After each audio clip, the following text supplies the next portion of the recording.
는 친절이 난 결과라는 걸 갖고 제목 갖고 하겠습니다. 누가복음 10장 27절에는 다음같이 적되었습니다. 대답하여 이르되 내 마음을 다하여 목숨을 다하여 힘을 다하여 뜻을 다하여 주 너의 하나님을 사랑하고 또한 내 이웃을 내 자신같이 사랑하라 하였나이다. 네, 그렇습니다. 우리 말씀에 되어 있는 바와 같이 우리는 목숨을 다하고 뜻을 다하여서 우리 하나님을 사랑하고 또 우리 하나님을 사랑함과 같이 우리 이웃도 함께 사랑하라고 했습니다. 그래서 우리 이웃뿐만 아니라 부모를 공경하고 정말 우리 이웃과 어른을 알아봐야 되고 아랫사람을 알아보고 이렇게 우리가 서로가 화평하며 사는 이런 삶을 살아야 됩니다. 정말 우리가 이웃의 지금은 세상이 좋아져서 진짜로 이웃을 모르고 살아요. 제가 예전에 그 아파트에서 살 때 아파트에 한 300가 우리 아파트가 한 300가구가 되는데 300가구에 도대체 누가 사는지를 몰라요. 그렇게 서로가 양 옆집 간에도 한 층에 그 현관에 두 집밖에 없는데 두 집인데 앞에 사는 집 누군지를 모르고 살았어요. 저도 모르고 그 사람도 내가 누군지를 모르고 이렇게 사는 것이 지금 세월이더라고요. 먹고 살기가 편하고 문만 닫고 들어가면 모든 것이 다 해결되니까 옛날 같으면 무슨 공동 화장실이라도 쓴다면 화장실이라도 가서 만나겠는데 그럴 일도 없고 공동수도도 안 쓰고 다 집안에 일단 문만 닫고 들어가면 그 안에서 다 해결되니까 정말 이웃도 모르고 살고 지금 그렇게 하는 세월입니다.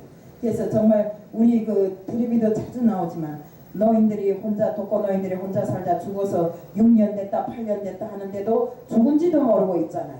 이렇게 지금 세월이 이런 세월이 되고 있습니다. 그래서 우리는 옛날에는 정말 못 살아도 이웃 간에 서로 소통하고 정말 콩 한쪽에도 있으면 반짝이를 나누어 먹을 만큼 이렇게 서로가 사랑하고 이웃을 사랑하고 이웃 앞에 정말 친절을 베푸는 이런 세월이 있었습니다.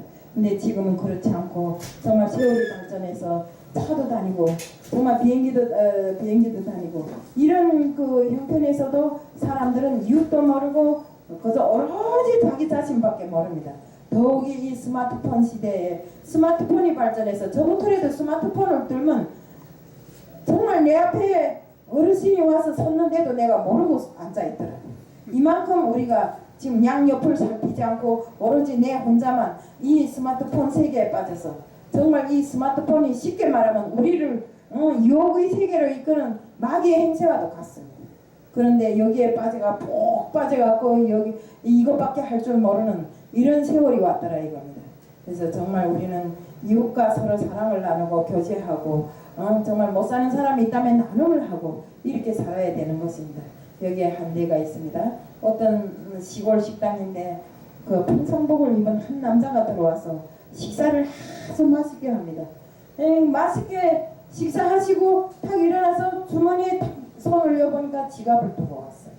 그래서 이 사람이 그 식당 주인한테 가서 내가 오늘 커피 나오면서 볼일볼락 커피 나오면서 지갑을 두고 나왔으니 내가 갔다 와서 꼭 이렇게 값을 치겠다니까 식당 할머니가 길길이 뛰면서 내가 어떻게 당신을 믿냐고 밥값이 얼마인지는 몰라도 막 길길이 뛰면서 그 사람을 막 모욕적인 말로 이렇게 한 겁니다. 그럼 그때 그 식당에 웨이터가 와갖고 식당 주인에게 사장님 이분은 믿을 만한 사람이니까 내가 대신 돈을 내겠습니다 하고 돈을 내주었습니다.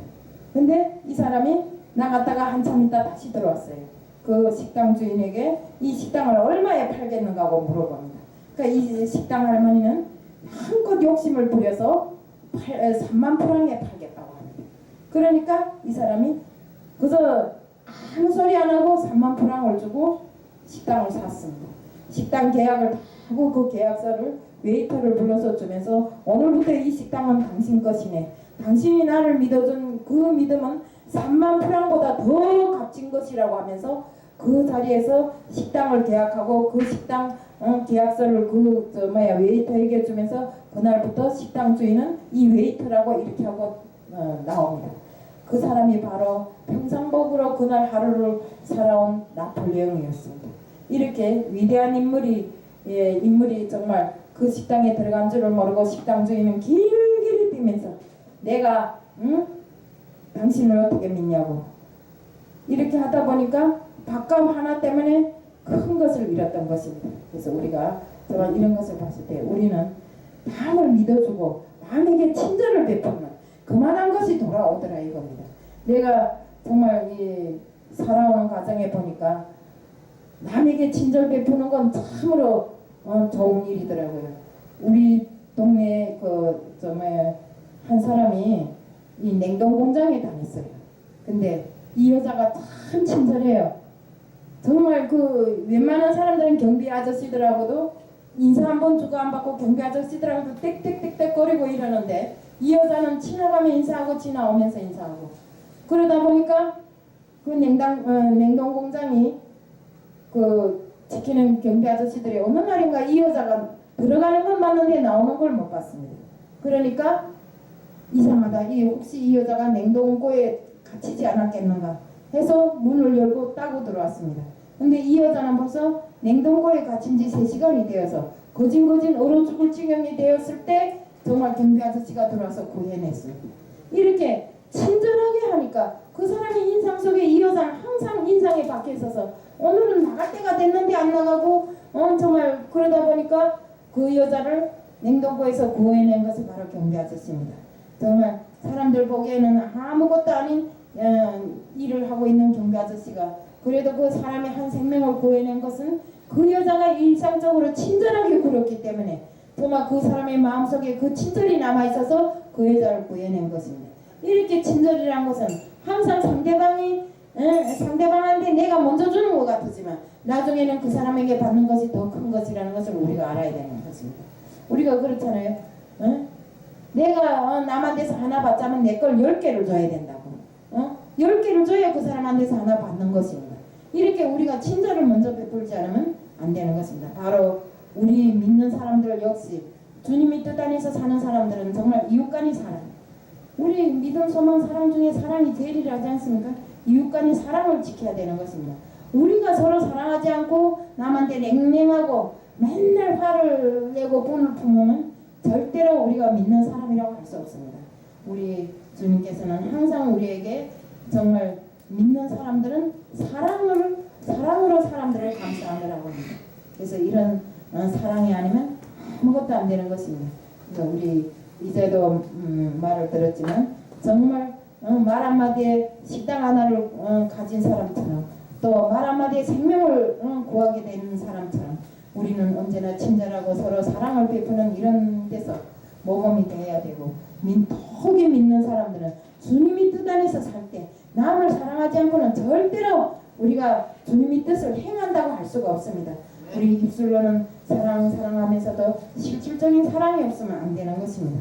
정말 내 것이 하나 있을 때 그것을 내가 쓰려고 생각하지 말고 정말 내보다 더 없는 사람을 위해서 준다면 얼마나 좋겠습니까? 이런 나눔도 역시 사랑이 없으면 되지 않는 것입니다. 내가 쓰고 나머지가 절대로 없습니다. 내가 못 쓰면서 남을 줄 때 그거는 정말 값이 있는 거고 이런 것입니다. 그래서 정말 들어보니까 저기 CTS 방송이나 CBS 방송이나 이런데 키다리 아저씨들 쉽게 말하면 키다리 아저씨들이 와서 남몰래 돈을 넣고 가고 정말 이렇게 하는 사람들이 기부하는 사람들이 많다고 합니다. 어려운 사람들을 위해서 어려운 이들을 위해서 정말 이 세상에 어려운 이들이 얼마나 많습니까? 그런 사람들을 위해서 난 텔레비 보면서 가슴이 아프더라고요. 한 달에 돈 2만 원이면 정말 영양실조에서 벗어날 아이들을 위해서 우리가 하고 진탕스럽게 쓰면서도 그 돈 2만 원을 희생 못하는 때 저는 가슴이 아프고 쓰리더라고요. 그래서 정말 저도 이 한국에 와서 10년을 아마 적십자에 저는 빠져나가는지도 모르게 한 달에 5만 원씩 빠져나갔는데 그런 것을 생각할 때 가만히 생각해 보니까 너무나 뿌듯한 겁니다. 나도 정말 누구를 위해서 뭔가를 했구나 이런 생각이 들어가더라고요.